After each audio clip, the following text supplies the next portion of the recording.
अगर आप भी चाहते हैं कि आपके एरिका पाम पर नई नई पत्तियां आएँ, सुंदर घना बने, तो जो फर्टिलाइज़र आज मैं अपने इस एरिका पाम पर इस्तेमाल करने वाली हूँ, उसको आप भी ध्यान से देखें। उस फर्टिलाइज़र के पौधों पर इस्तेमाल करने के हमें बहुत ही अच्छे रिजल्ट देखने को मिलते हैं। उसके इस्तेमाल से पौधों की ग्रोथ बहुत अच्छी होती है और नई नई पत्तियां निकलती हैं। अभी हम उस फर्टिलाइज़र के बारे में जानते हैं। नमस्कार दोस्तों, मैं वंदना, मेरे चैनल पर आप सबका स्वागत है। मेरे गार्डन में ये जो एरिका पाम का प्लांट लगा है, ये बहुत ज़्यादा पुराना नहीं है। जब मैं कुछ प्लांट लेके आई थी तो इसको भी साथ ही लेके आई थी। तो ये एरिका पाम का एक प्लांट था, तो इसके मैंने 2 पार्ट में इसको डिवाइड करके अलग अलग गमलों में लगा लिया। जब से मैं इस एरिका पाम के प्लांट को नर्सरी से लेके आई हूँ, मैंने तब से इस पर कोई भी फर्टिलाइज़र इस्तेमाल नहीं की है। बस मिट्टी तैयार करते समय उसमें ही थोड़ी सी फर्टिलाइज़र मिक्स की थी। तो आज मैं जो इसको फर्टिलाइज़र देने वाली हूँ, वो पहली दफ़ा ही देने वाली हूँ जब से मैंने इसको लगाया है। मैं भी चाहती हूँ कि मेरे एरिका पाम में नई नई पत्तियाँ निकलें और इसकी ग्रोथ अच्छी हो, खूब बुशी घना बन जाए ये।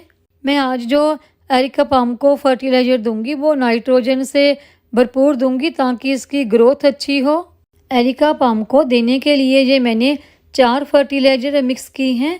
मैं आपको बताऊंगी कि ये फर्टिलाइज़र कौन कौन सी हैं और इसकी कितनी मात्रा हमें अपने पौधों पर इस्तेमाल करनी है और इनके हमारे पौधों पर क्या क्या फ़ायदे होते हैं। और ये फर्टिलाइज़र हम कम से कम महीने 1.5 महीने में एक दफ़ा फिर से रिपीट भी कर सकते हैं। इस फर्टिलाइज़र के पौधों पर इस्तेमाल करने के हमें रिजल्ट बहुत ही अच्छे देखने को मिलते हैं। पोषक तत्वों से भरपूर ये फर्टिलाइज़र हमारे पौधे में नई नई पत्तियां आने में और उनकी ग्रोथ अच्छी करने में मदद करेगी। ये सारी फर्टिलाइज़र ही ऑर्गेनिक हैं, इसमें कोई भी केमिकल वाली फर्टिलाइज़र का मैंने इस्तेमाल नहीं किया है। जब से मैं ये एरिका पाम का प्लांट नर्सरी से घर लेके आई हूँ, तब से इसकी एक भी नई पत्ती नहीं निकली है। लगता है जैसे इसकी ग्रोथ रुक सी गई है। हालांकि बरसात में पौधों की जो ग्रोथ है वो काफ़ी अच्छी हो जाती है, लेकिन इसकी लगता है जैसे ग्रोथ रुक सी गई है। उसी के लिए आज हम इसको फर्टिलाइज़र देंगे। बिल्कुल ऑर्गेनिक है ये, तो इससे इसकी पत्तियां नई नई निकलेंगी और इसकी ग्रोथ भी अच्छी होगी। क्योंकि अगर एरिका पाम का जो प्लांट है वो घना ना हो तो वो सुंदर नहीं लगता। जो फर्टिलाइज़र आज हम अपने एरिका पाम के प्लांट को देंगे वो आपको बहुत ही आसानी से मार्केट में मिल जाता है। अगर आप ऑनलाइन लेना चाहें तो ऑनलाइन भी मिल जाता है।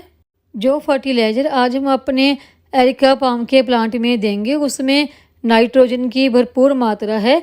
किसी भी पौधे की जो नई नई पत्तियाँ आती हैं, जो उनका ग्रीन कलर होता है, वो नाइट्रोजन की वजह से ही होता है।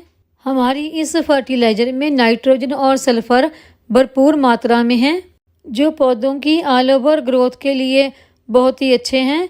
ये फर्टिलाइज़र आप सिर्फ अपने एरिका के प्लांट पर ही नहीं और भी बहुत सारे प्लांट पर इस्तेमाल कर सकते हैं, जिसके कि रिज़ल्ट आपको इस्तेमाल करने के बाद देखने को मिलेंगे कि कितने अच्छे हमें रिज़ल्ट मिलते हैं। तो चलिए अभी हम अपने एरिका पाम के प्लांट के लिए फर्टिलाइज़र भी तैयार कर लेते हैं। सबसे पहले जो खाद हमने लेनी है वो आप वर्मी कंपोस्ट या फिर गोबर की सड़ी हुई काली खाद भी ले सकते हैं। मैंने यहाँ पर वर्मी कंपोस्ट का इस्तेमाल किया है। ये खाद मैं अपने 2 एरिका पाम के गमलों के लिए तैयार कर रही हूँ। वर्मी कंपोस्ट में जो पोषक तत्व पाए जाते हैं वो हमारे पौधों के लिए बहुत ही अच्छे रहते हैं, जैसे कि nitrogen, sulphur, phosphorus, magnesium, zinc, boron. और जो इसमें नाइट्रोजन की भरपूर मात्रा होती है वो पौधों की पत्तियों की हरे कलर के लिए और उसकी ग्रोथ के लिए बहुत ही अच्छी रहती हैं। और वो फर्टिलाइज़र जिसमें नाइट्रोजन की भरपूर मात्रा होती है एरिका पाम के प्लांट के लिए तो बहुत ही अच्छा होता है। उससे इसकी पत्तियां हरी चमकदार बनती हैं।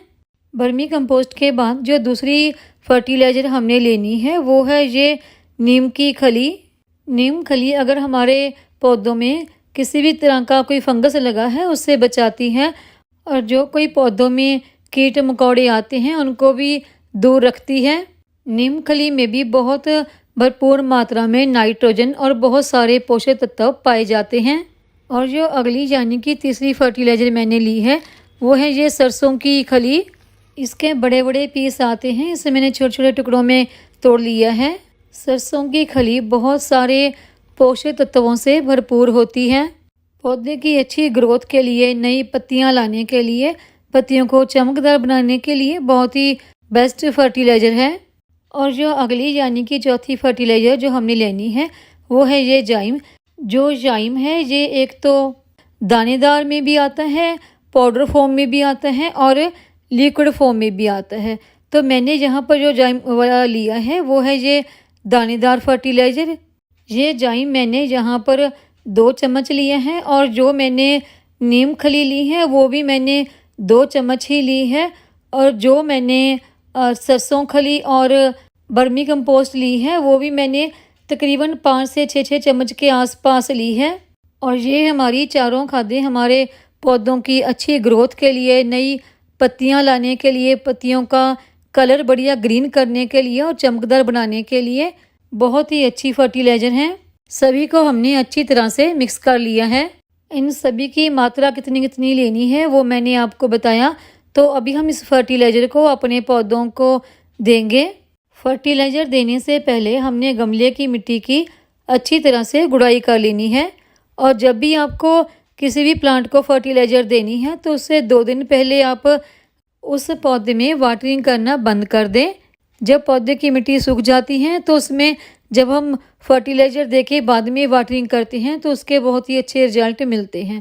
लेकिन मेरे यहाँ बारिश हो गई थी तो इस वजह से इस गमले की मिट्टी गीली है। और जो मेरा दूसरा गमला है उसकी मिट्टी सूखी है, क्योंकि वो थोड़ा सा शेड वाले एरिया में रखा था, यहाँ पर कि बारिश का पानी नहीं पहुँच रहा था। जब भी आपने अपने पौधों को कोई भी फर्टिलाइज़र देनी है तो पौधे की रूट से थोड़ा सा दूर ही दें, नहीं तो पौधे की जो रूट होती है वो सड़ने का डर होता है। अब बात आती है कि हमने अपने पौधों को फर्टिलाइज़र देनी कितनी कितनी है। वैसे ये फर्टिलाइज़र मैंने अपने 2 गमलों के लिए ही बनाई है, लेकिन एक गमला मेरा काफ़ी छोटा है और एक बड़ा है। तो जो गमला छोटा है उसको मैं 1 मुट्ठी के आसपास दे दूँगी, और जो गमला बड़ा है उसको 2 मुट्ठी के आसपास ये फर्टिलाइज़र काफ़ी है। ये फर्टिलाइज़र एक बार पौधों को देने के बाद कम से कम हमें 1 से 1.5 महीने के बाद दोबारा देने की ज़रूरत पड़ती है। और अगले 1 महीने तक आपको इस फर्टिलाइज़र के बहुत ही अच्छे रिजल्ट अपने पौधों पर देखने को मिल जाएंगे। और जब भी आप अपने एरिका के पाम के लिए मिट्टी तैयार कर रहे हैं तो बिल्कुल भुरभुरी वेल ड्रेन मिट्टी तैयार करें। पूरी तरह से ऑर्गेनिक इस फर्टिलाइज़र के हमारे पौधों पर बहुत ही अच्छे रिजल्ट देखने को मिलते हैं। फर्टिलाइज़र देने के बाद इसे मिट्टी से वापस अच्छी तरह से कवर कर दें। और फर्टिलाइज़र देने के बाद हमने अपने पौधों को पानी देना होता है। तो देखिए, एक गमले की जो मिट्टी है वो तो बारिश की वजह से काफ़ी ज़्यादा गीली है, तो उसको मैं पानी नहीं दूंगी। लेकिन जो दूसरा गमला है छोटे वाला, जिसकी मिट्टी सूखी है, सिर्फ उसी को ही मैं पानी दूंगी। आपने अपने एरिका पाम के प्लांट को इतना पानी देना है कि उसमें हमेशा मॉइस्चर यानी कि नमी बनी रहनी चाहिए। ना मिट्टी बहुत ज़्यादा गीली होनी चाहिए और ना ही बहुत ज़्यादा सूखी। और अभी हमने कम से कम 1 से 1.5 महीने तक इस प्लांट को कोई भी फर्टिलाइज़र नहीं देनी है, सिर्फ हम इसमें वाटरिंग ही करेंगे। और इस ऑर्गेनिक फर्टिलाइज़र के हमें हमारे पौधों पर बहुत ही अच्छे रिजल्ट देखने को मिलेंगे। अगर आपको मेरी ये वीडियो पसंद आई हो तो वीडियो को लाइक करें, चैनल को सब्सक्राइब करें, शेयर करें, कमेंट करें, बेल आइकॉन को ज़रूर दबाएं ताकि मेरी आने वाली नई वीडियो का नोटिफिकेशन आपको मिलता रहे।